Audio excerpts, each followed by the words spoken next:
हमारे अली भी हैं और बजरंग बली भी हैं। अर्थात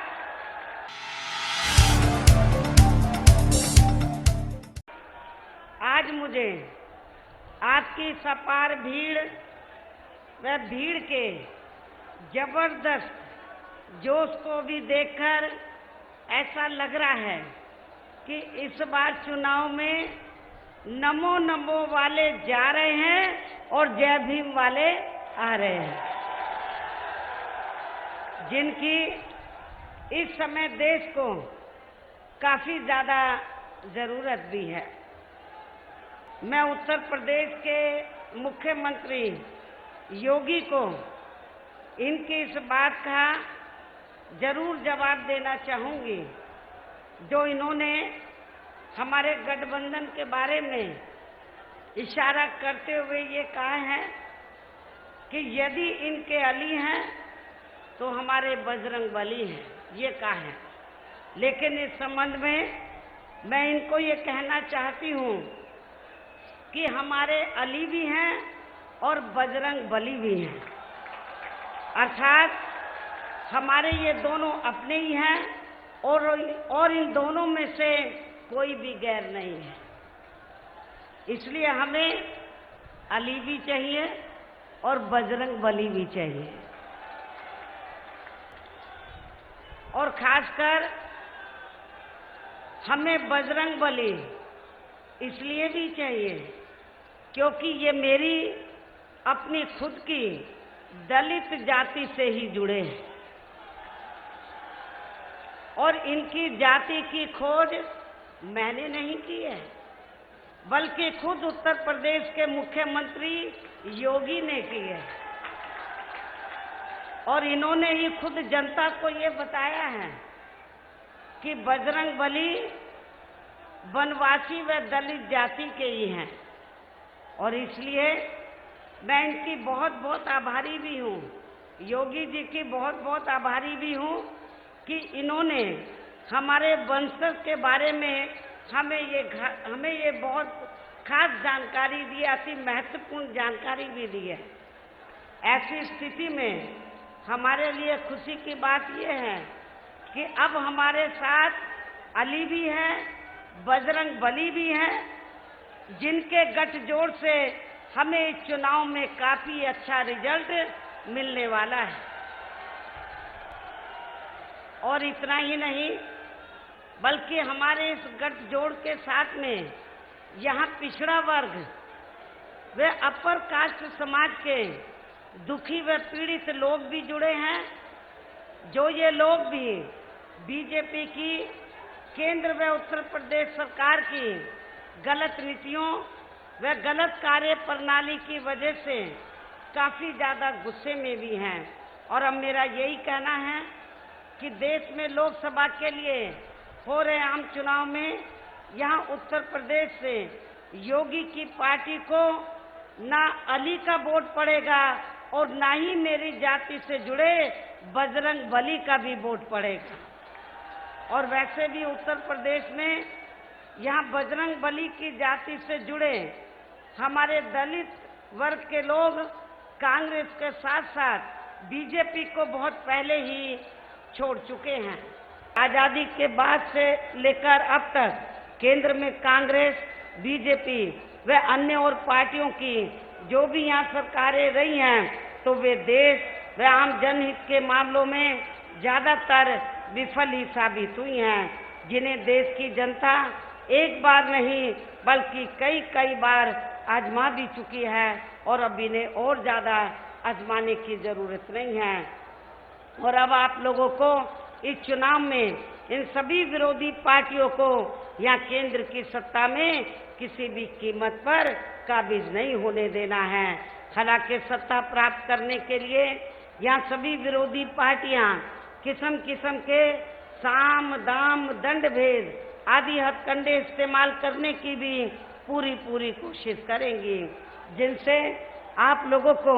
इस चुनाव में भी हर मामले में व हर स्तर पर काफी ज्यादा सावधान रहना है। और इस संबंध में वैसे आप लोगों को ये मालूम है कि चुनाव के दौरान यहाँ सभी विरोधी पार्टियां अपने अपने पक्ष में हवा बनाने के लिए खासकर मीडिया व ओपिनियन पोल एवं सर्वे आदि का भी जो बड़े पैमाने पर इस्तेमाल करती हैं, तो उनसे भी आप लोगों को कतई भी गुमराह नहीं होना है। इसके अलावा आप लोगों को विरोधी पार्टियों के विभिन्न रूपों में जारी किए गए इनके हवाई व प्रलोभन भरे चुनावी घोषणा पत्रों के बहकावे में भी बिल्कुल नहीं आना है, जिन्हें ये पार्टियां चुनाव खत्म होने के बाद ज्यादातर दरकिनारी कर देती है और अब जिन पर से देश की जनता का अधिकांश विश्वास ही उड़ता चला जा रहा है, जिसकी खास वजह से ही हमारी पार्टी यहाँ दूसरी पार्टियों की तरह किसी भी चुनाव में अपना कोई भी चुनावी घोषणा पत्र आदि जारी नहीं करती है और वैसे भी हमारी पार्टी कहने में बहुत कम और कार्य करके दिखाने में ही ज्यादा विश्वास रखती है। और वैसे भी केंद्र व राज्यों में हर 5 वर्ष में यहाँ ज्यादातर सत्ता परिवर्तन ही होते रहते हैं, जिसे खास ध्यान में रखकर ही हमारा इस संदर्भ में ये कहना है कि यदि केंद्र में हमें सरकार बनाने का मौका मिलता है तो तब फिर हमारी सरकार यहाँ देश के अति गरीब परिवारों को हर महीने 6,000 रुपये देने की बजाय बल्कि इसके स्थान पर उन्हें सरकारी व गैर सरकारी क्षेत्रों में स्थायी रोजगार देने की ही पूरी व्यवस्था करेगी। और वैसे भी बीएसपी की सोच व नीति के मुताबिक ये जटिल समस्या गरीबी को दूर करने की ये जटिल समस्या यहाँ हर हाथ को काम देने से ही केवल दूर हो सकती है। इसलिए बीजेपी की तरह कांग्रेस पार्टी के भी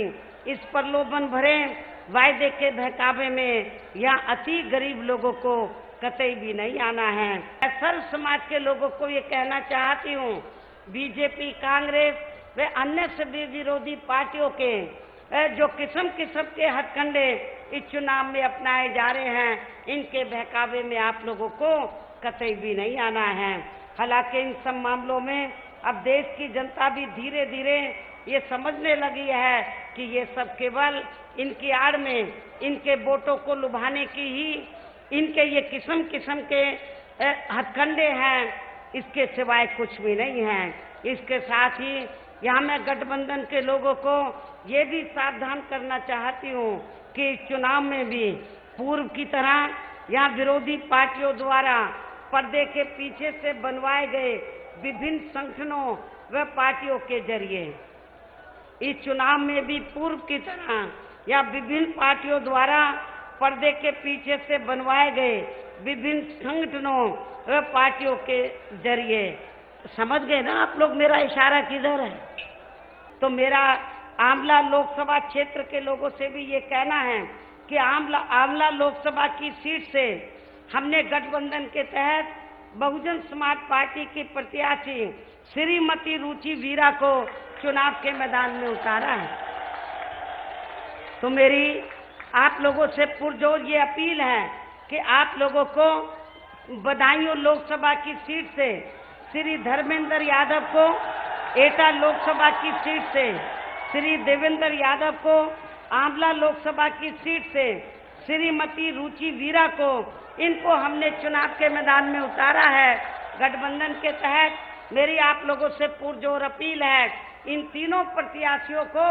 आप लोग इन तीनों प्रत्याशियों को अर्थात बदायूं लोकसभा की सीट के प्रत्याशी श्री धर्मेंद्र यादव को,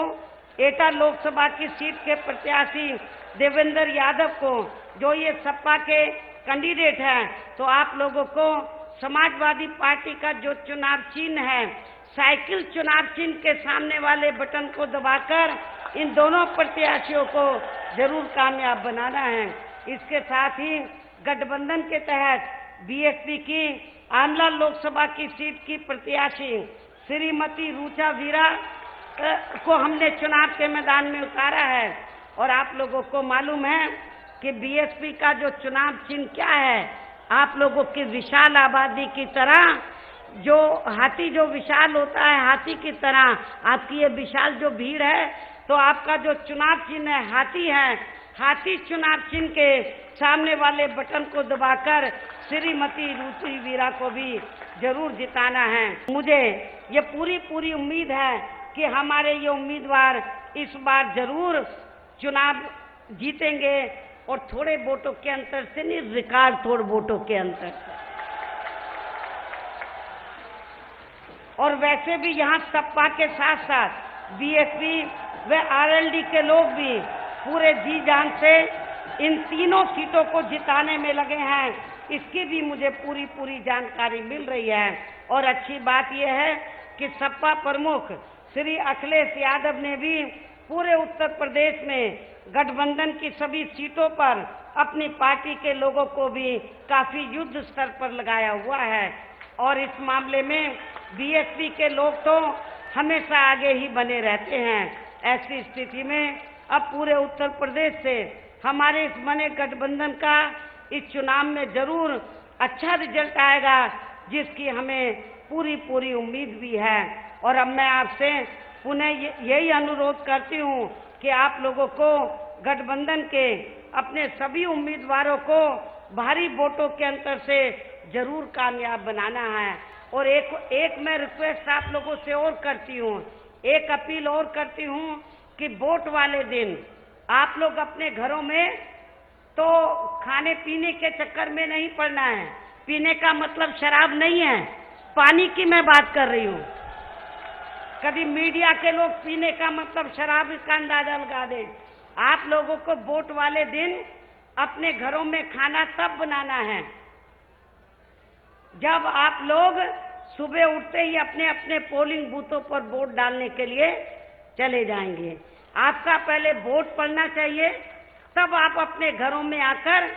को आप लोग खाना खाएंगे, नाश्ता करेंगे। उससे पहले आप लोग आज ये फैसला आज आप लोग तैयार करके जाएंगे कि हमें उस दिन वोट वाले दिन हमें कुछ घंटों का फास्ट रखना है, व्रत रखना है, उपवास रखना है आप लोगों को। और ये उपवास आप लोग कब तोड़ेंगे? जब सुबह उठते ही अपने अपने पोलिंग बूथों पर अपने उम्मीदवारों को आप लोग वोट डाल के आ जाते हैं, तब ये उपवास तोड़ेंगे। तो इस गठबंधन के लिए आप लोगों को वोट डालने तक का उपवास रखना होगा, जरूर रखना है। ऐसी मेरी आप लोगों से पुरजोर अपील है। बहुजन मीडिया को मजबूत करने के लिए दलित न्यूज नेटवर्क को नीचे लाल रंग के सब्सक्राइब बटन को दबाकर दबाएं घंटी का बटन।